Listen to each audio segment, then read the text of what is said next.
Mateus capítulo 6, dos versículos 9 ao versículo 13. E pensando um pouco nesse texto, eu queria dar um título para este sermão, que é a oração do discípulo.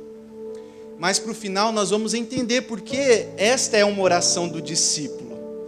Porque que somente um verdadeiro discípulo consegue orar esta oração. Consegue se expressar através das palavras que o Senhor Jesus nos ensina aqui. Mateus capítulo 6, dos versículos 9 a 13, a minha versão é a NAA, Nova Almeida Atualizada, ela diz assim: portanto, orem assim: Pai nosso que estás no céu, santificado seja o teu nome, venha o teu reino, seja feita a tua vontade, assim na terra como no céu. O pão nosso de cada dia nos dá hoje, perdoa as nossas dívidas, assim como nós também perdoamos aos nossos devedores. E não nos deixeis cair em tentação, mas livra-nos do mal, pois teu é o reino, o poder e a glória para sempre. Amém.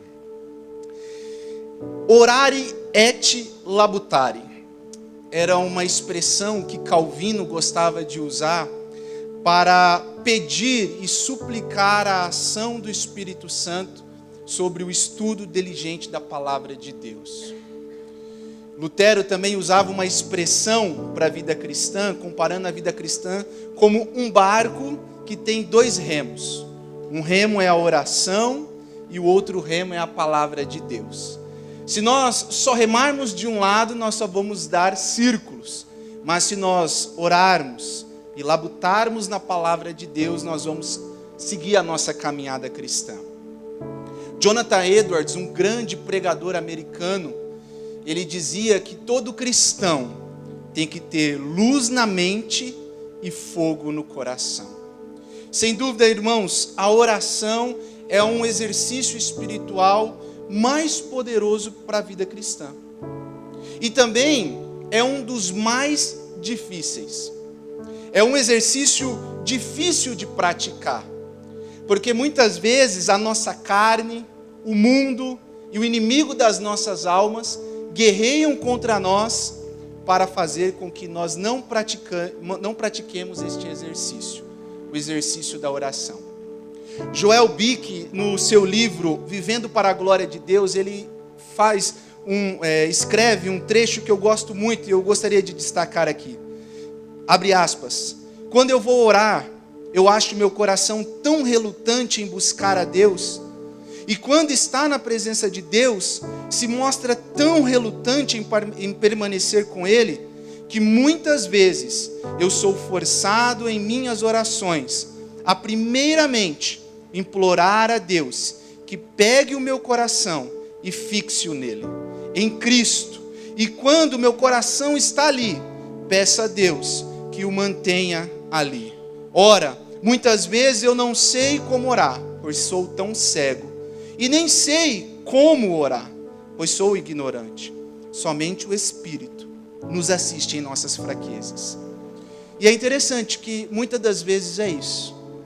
Muitas vezes quando nós vamos orar, o nosso coração se torna relutante em permanecer na presença de Deus. As distrações, a ansiedade, os pensamentos acelerados, começa muitas vezes vir ao nosso encontro tentando nos tirar da presença de Deus.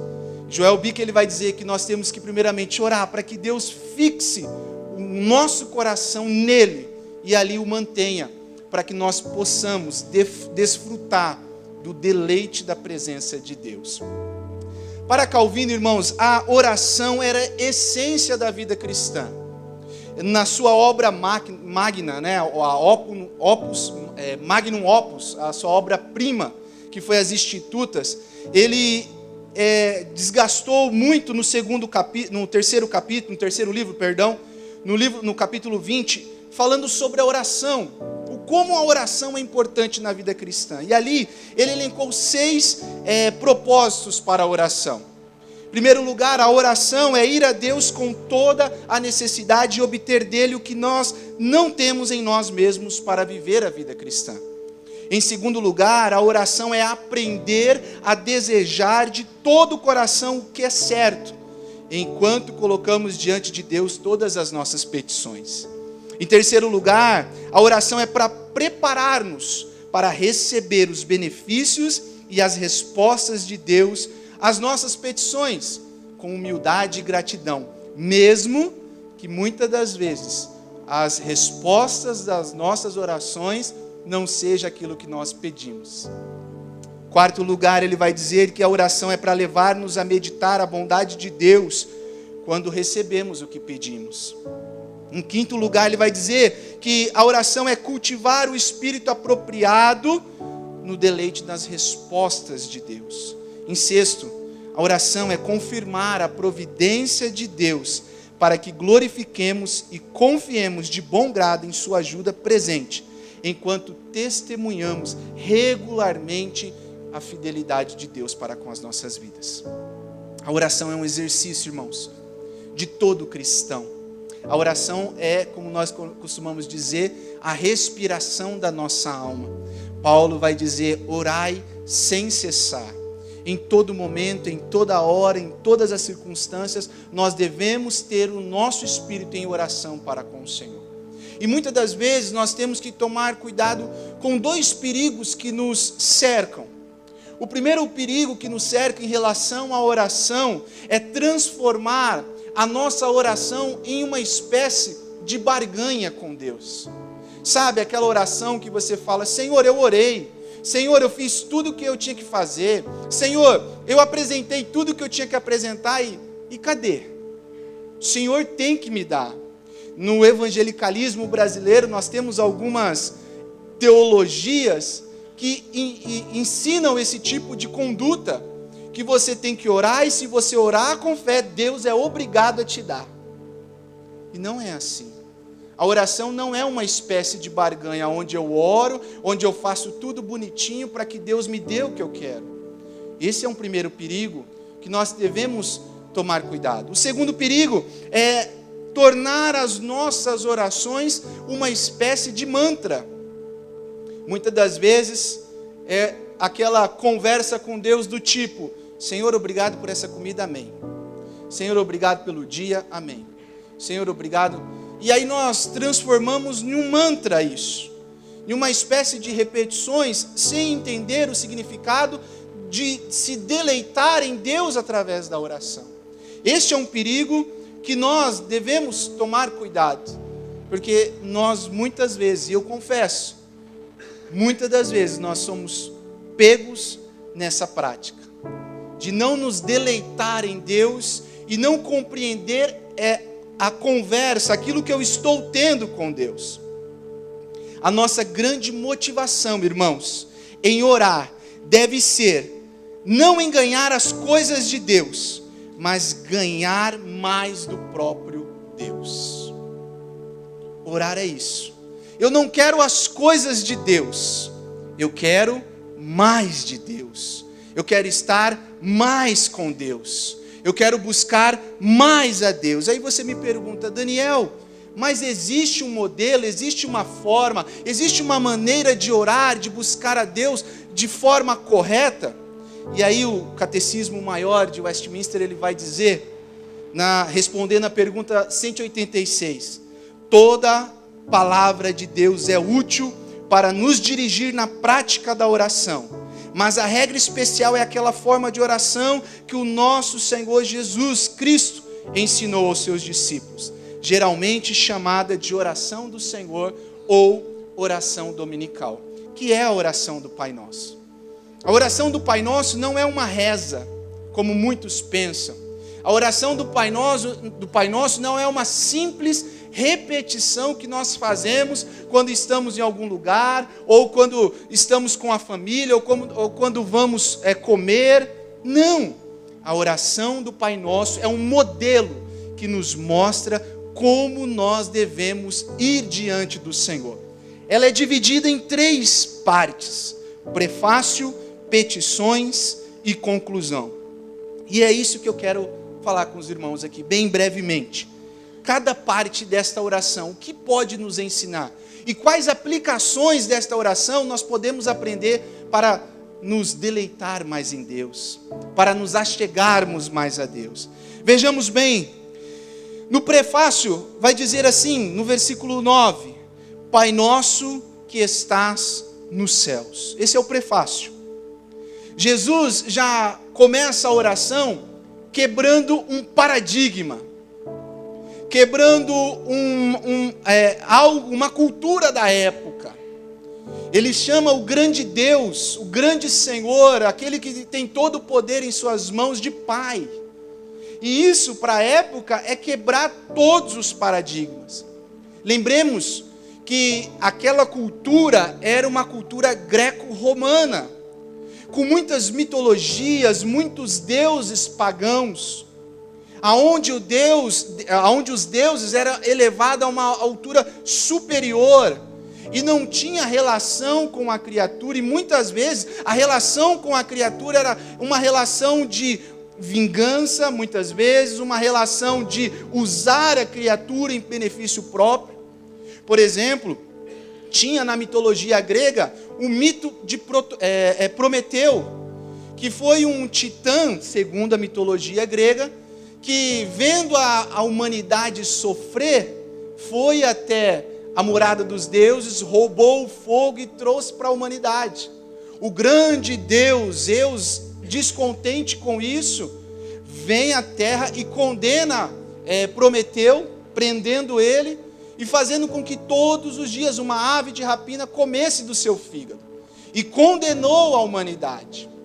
Então, a ideia desta sociedade era de um Deus assim, afastado, de um Deus que não estava presente, de um Deus que não tinha relação, e muitas das vezes a relação era essa relação de troca, de favores, ou de vingança, onde os deuses brincavam com a humanidade. Jesus, ao expressar o Pai, ele está mostrando a bondade paterna de Deus. Ele está mostrando que esse Deus, ele agora se achega a nós como um pai se achega ao seu filho. Esse Deus agora tem uma intimidade, esse Deus agora tem um relacionamento íntimo, um relacionamento próximo ao seu filho. Esse é o Pai nosso, esse é o Pai que a qual, irmãos, nós podemos nos achegar. Entender que Deus é o Pai é entender que Ele está acessível aos seus filhos. Qual é o pai que o filho chega pedindo algo, vira as costas e sai? Qual é o pai que deixa o seu filho de lado? Qual é o pai que abandona? Assim, diante da humanidade nós podemos ver estes casos acontecerem, mas com Deus não. Jesus, ao chamar, ao começar a oração, a começar a apresentação, Ele está mostrando a quem esta oração é dirigida. E não é somente um Deus que está sobre os céus, inacessível, um Deus que você não tem contato, mas é um Deus que é o Pai. É o Deus a qual nós nos achegamos como filhos, sabendo que Ele nos ouvirá. 1 João 3 vai dizer que vejam como é grande o amor do Pai, sermos chamados filhos de Deus, o que de fato somos. Deus, irmãos, é o Pai. Mas é interessante que no prefácio, ainda, a oração vai dizer, Pai nosso. E aqui é belo demais, irmãos, porque o Pai não é só meu, o Pai não é só para mim, mas o Pai é nosso, e o nosso é para mostrar a característica comunitária desta oração. É para mostrar que em Deus nós somos irmãos, nós somos todos filhos de um mesmo Pai, e que nesta família Deus não tem favoritos, prediletos, brancos, negros, amarelos, vermelhos. Deus não tem pobres e ricos, não. Todos nós temos acesso a esse Pai, porque o Pai é nosso. Isto mostra a característica da oração. A oração, irmãos, é uma oração. Nós temos a nossa oração própria, a oração em particular, o que nós chamamos a solitude, a hora que nós nos achegamos a Deus. Mas nós temos que sempre lembrar que ao falarmos com Deus, nós temos que perceber, entender, compreender que Deus tem mais filhos, que Deus tem um povo, que Deus tem uma nação, que Deus tem os eleitos dele. Então o Pai não é só meu, o Pai é nosso. E aqui, ao entendermos que o Pai é nosso, nós estamos compreendendo o que muito da nossa, do nosso dia a dia, que as pessoas falam, né? Não, a igreja sou eu. A igreja sou eu. Eu não participo mais de instituição religiosa, porque eu sou a igreja, eu sou o templo. Não, irmãos. Nós, a igreja em comunidade, que é o templo do Espírito Santo. É onde o Espírito trabalha, é onde o Espírito opera, é onde o Espírito age. Deus é o Pai nosso, pois nós somos raça eleita, sacerdócio real, nação santa, povo de propriedade exclusiva. É interessante que no decorrer da oração, nós compreendemos que não tem o eu. É o Pai nosso, é nós, sempre vai ter essas palavras expressando essa oração comunitária. E no prefácio ainda nós temos, estás no céu. É o Pai nosso que estás no céu. Mostrando a grandeza, a majestade de Deus, aonde este Deus está. O quão poderoso esse Deus é.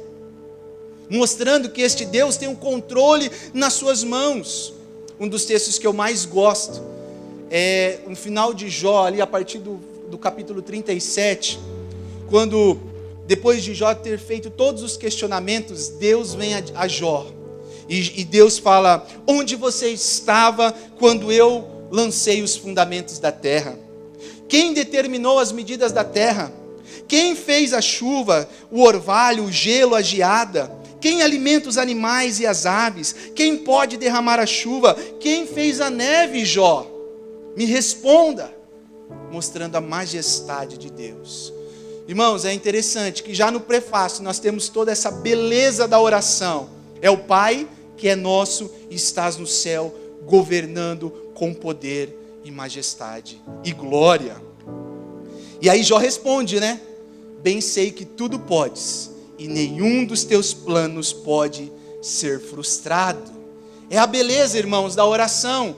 Entendermos que nós estamos elevando a nossa oração a um Pai que vai nos ouvir, que é nosso, nessa comunidade de eleitos, de santos, salvos em Cristo Jesus, e que está com o governo em suas mãos. Mas a oração não acaba por aí, e aí nesta próxima parte, Jesus vai mostrar a forma correta de pedirmos ao Senhor, porque pedir, irmãos, a oração é uma oportunidade de pedir ao Senhor, de suplicarmos, de clamarmos a Deus, de galgarmos aquilo que muitas vezes nós queremos. Agora, se nós vamos receber, aí é a vontade de Deus.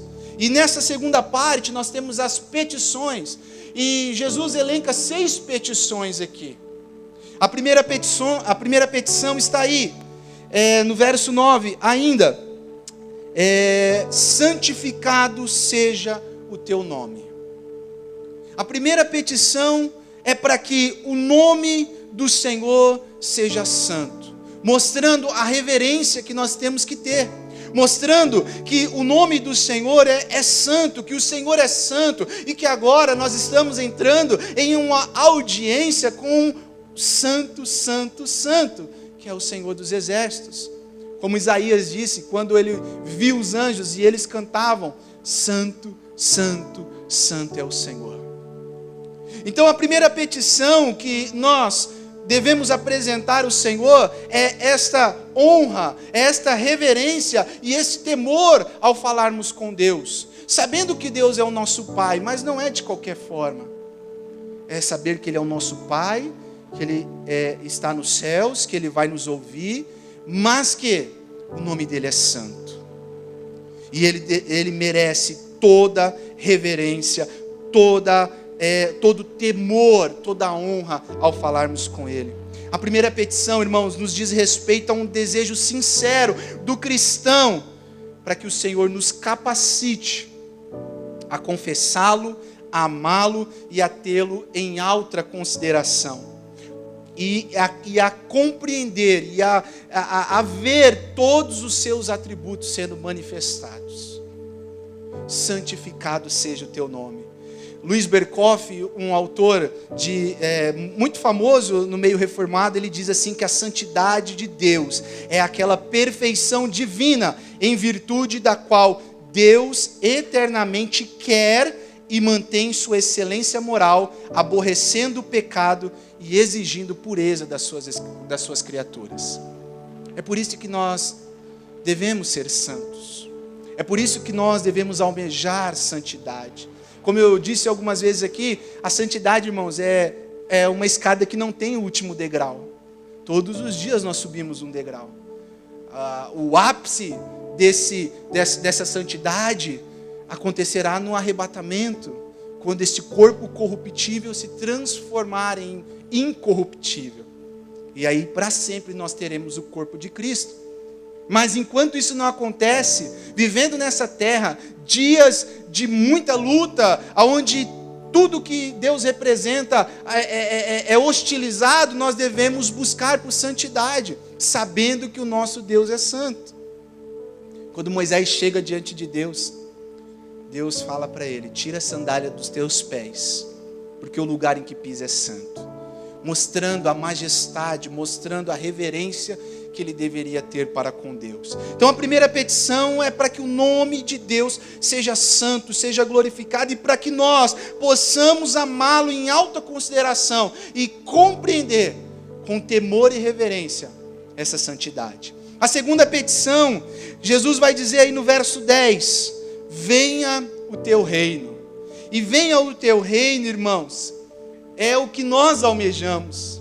É que aquele crente em Cristo Jesus, aquele que foi salvo e eleito, almeja todos os dias da sua vida, é orar para que venha o reino de Deus. Nós vivemos o já e o ainda não. Uma figura muito usada, né, na teologia, já e ainda não. Ou seja, o reino de Deus foi instaurado. Já foi instaurado na vinda do Senhor, na plenitude dos tempos, mas ainda ele não está completo, não está pleno. E o desejo do crente em Cristo Jesus é para que isso aconteça. Venha o teu reino, é um clamor da igreja para que Cristo instaure o seu reino, para que o seu reino seja pleno, para que Cristo reine sobre tudo e sobre todos. Esta é a oração.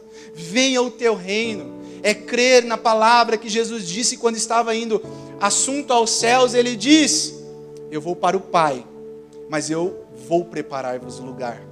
Virei outra vez para buscar-te, e para que onde eu estiver, estejais vós também. Venha o teu reino, irmãos, é um pedido para que o reino de Deus seja estabelecido, para que a igreja avance, para que mais pessoas conheçam e mais pessoas se acheguem à família de Cristo.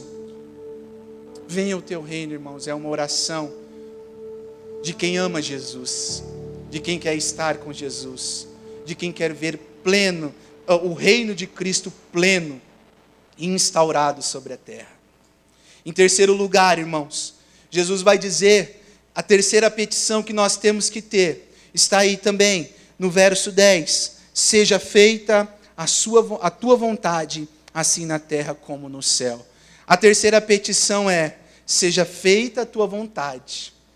O pastor disse aqui no começo, nós temos que compreender a vontade de Deus. Não sejamos nécios, mas sejamos sábios, compreendendo a vontade de Deus.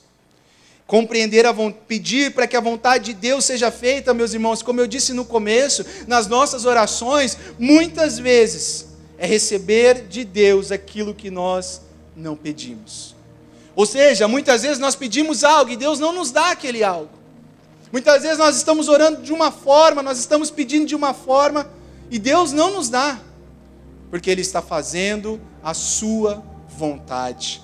Porque a vontade de Deus está sendo feita. Pedir, como é difícil, né, meus irmãos? Como é difícil pedir para que a vontade de Deus seja feita. Porque muitas vezes, nesse mundo, o que nós queremos? Nós queremos a nossa vontade. Nós queremos que a nossa vontade prevaleça. Nós queremos que o que o nosso coração deseja sobressaia. Mas é uma oração, irmãos, que precisa ser feita. Jesus Cristo no Getsemane, Ele disse: Pai, passa de mim esse cálice, mas todavia seja feita a tua vontade. E a vontade de Deus foi feita. Paulo, orando, disse: Deus, tira este espinho da minha carne. E a resposta de Deus foi: a minha graça te basta. Isso, irmãos, é orar para que a vontade de Deus seja feita. Não fique desanimado. Não fique triste se a sua vontade não está sendo feita. Fique alegre e feliz, porque é a vontade de Deus que está prevalecendo. E como o pastor disse aqui no começo, ela é perfeita, ela é boa e ela é agradável.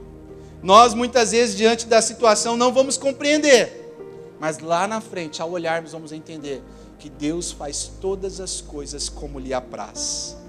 Repare, irmãos, que são 6 petições. As 3 primeiras estão relacionadas à glória de Deus. As 3 primeiras começam com pedidos para glorificar a Deus. Santo, santificado seja o seu nome, venha o teu reino, seja feita a tua vontade. E aí sim, começa os pedidos para conosco. Jesus vai dizer, aí no verso 11, o pão nosso de cada dia nos dai hoje. O pão nosso de cada dia nos dai hoje, irmãos, é para nos ensinar a não termos ansiedade pelo futuro, mas estar contentes e satisfeitos com aquilo que o Senhor nos dá hoje. É não ansiarmos lá no futuro, é entendermos que Deus está presente e tem nos dado o que é necessário hoje. Nessa turbulência da vida, nessa correria dos dias a dia, nessa sociedade da alta performance, onde você é valorizado pelo que você conquista, pelo que você tem, né? A celebração da alta performance muitas vezes traz ansiedade ao nosso coração, e queremos já lá na frente, sem compreender o que Deus tem feito hoje, sem entender as maravilhas que Deus tem feito hoje, sem entender e agradecer pelo pão que está à nossa mesa hoje, pelas vestes que está à nossa mesa hoje, pela cama que dormimos, pelo travesseiro que pudemos colocar as nossas cabeças, pelo banho que tomamos ao vir à casa do Senhor. Se nós elencarmos, irmãos, o que Deus tem feito hoje, com certeza será muito maior do que nós estamos ansiando lá na frente. O pão nosso de cada dia nos dai hoje é para lembrar que Deus está no controle. Provérbios 30 vai dizer: afasta de mim a falsidade e a mentira, não me des nem a pobreza nem a riqueza, dai-me o pão que for necessário, para não acontecer que estando eu farto te negue e diga: quem é o Senhor? Ou empobrecido, furte e profane o nome de Deus.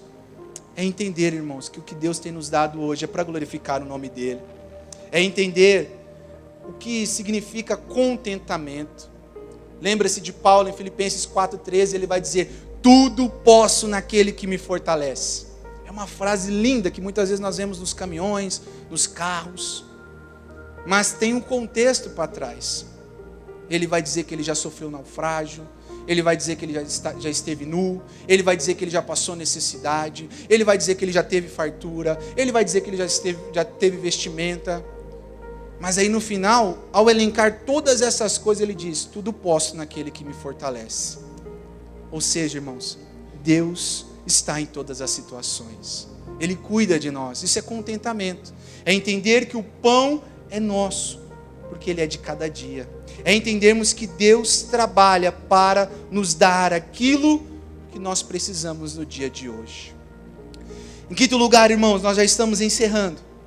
A quinta petição é uma das petições mais difíceis para nós. Eu falei disso alguns domingos atrás. Ela está no verso 12: perdoa as nossas dívidas, assim como nós também perdoamos aos nossos devedores. Por que é difícil, Daniel? Porque muitas vezes nós queremos ser perdoados, mas muitas vezes nós não queremos perdoar. Como é difícil, irmãos. Por isso que eu disse que essa é a oração do discípulo.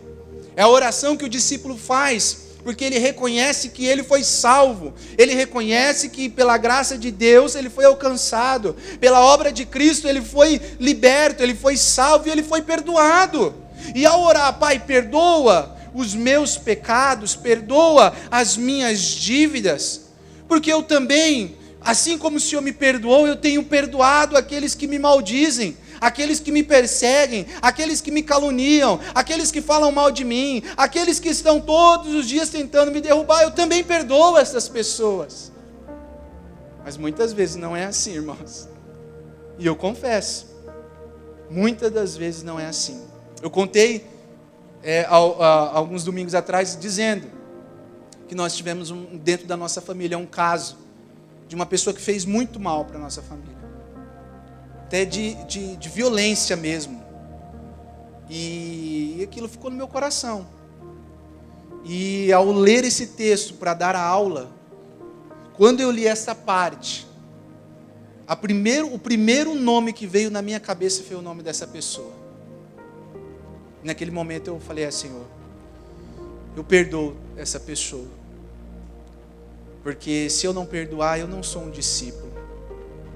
Se eu não perdoar, eu não posso bater no peito e dizer: Pai, perdoa-me, porque a segunda parte não vai ser verdadeira. Eu não tenho, Pai, perdoa-me, mas eu não quero perdoar aqueles que me fazem mal. Não, Pai, perdoa os meus pecados, assim como eu perdoo aqueles que fazem mal contra mim. É a mesma graça, irmãos, perdoadora que recebemos do Deus Trino. Ela deve ser evidenciada na forma como nós lidamos com os nossos pares, com as pessoas à nossa volta. É difícil, mas o Evangelho é para nos confrontar, não para nos motivar. O Evangelho é para, como diz o pastor Luciano, ele nos desconstrói para depois construir. É entender que nós temos que amar aquele que nos persegue, perdoar aqueles que falam mal de nós. Perdoa-nos é uma petição do verdadeiro discípulo, porque aí no verso 14 e 15 vai ter uma condicional, porque se perdoarem aos outros as ofensas dele, também o Pai de vocês que está no céu perdoará vocês. Se porém não perdoarem as ofensas deles, também o Pai de vocês não perdoará a ofensa de vocês. Por isso que eu disse, a oração do discípulo é aquele que entende a obra de Cristo na sua vida. Em último lugar, irmãos, a sexta petição é: não nos deixes cair em tentação, mas livra-nos do mal. Verso 13. É um pedido para que Deus nos ajude. É um pedido para que Deus nos guarde. Eu gostei de uma leitura que eu fiz, de um comentarista, que ele diz: os 3 P. Pão, perdão e proteção. Que nós precisamos pedir para Deus. Pão, perdão e proteção. Não nos deixes cair em tentação, mas livra-nos do mal. Por quê, irmãos? Porque nós vivemos em uma sociedade que luta contra Deus e tudo que Deus representa. Não ache, irmãos, que o mundo está contente com Deus, com as coisas de Deus. Não! Ele vai lutar até as últimas forças para destruir aquilo que Deus representa.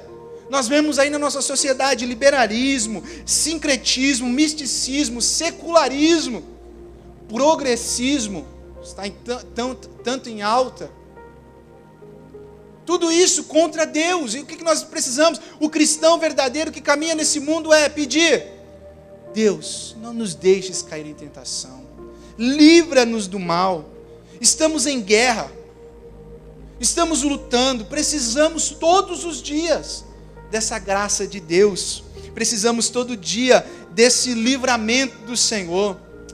2 Pedro 2,9 vai dizer: assim o Senhor sabe livrar da provação os piedosos e manter os injustos sob castigo. E uma das orações mais bonitas que nós podemos ter na Bíblia é a oração do nosso Senhor Jesus. A oração sacerdotal de João capítulo 17, versos 15. Jesus vai dizer: não peço que os tire do mundo, mas que os guarde do mal. É isso, irmãos. Devemos orar com este fervor no nosso coração. Todos os dias. Nós não estamos nesse mundo como se fosse um parque de diversão. Todos os dias, irmãos, nós precisamos vigiar. Vigilante, ser sóbrio. Todos os dias lutar contra a nossa carne, contra o mundo e contra o inimigo das nossas almas. É todos os dias vendo as coisas, ouvindo as coisas, falando. Devemos pedir: Senhor, livra-nos do mal. Guarda-nos. Não me deixes cair em tentação. Esta é a 6ª petição, irmãos. E aí a oração, ela encerra, para nós terminarmos, com uma conclusão. A oração termina, ainda no verso 13, no versículo 13.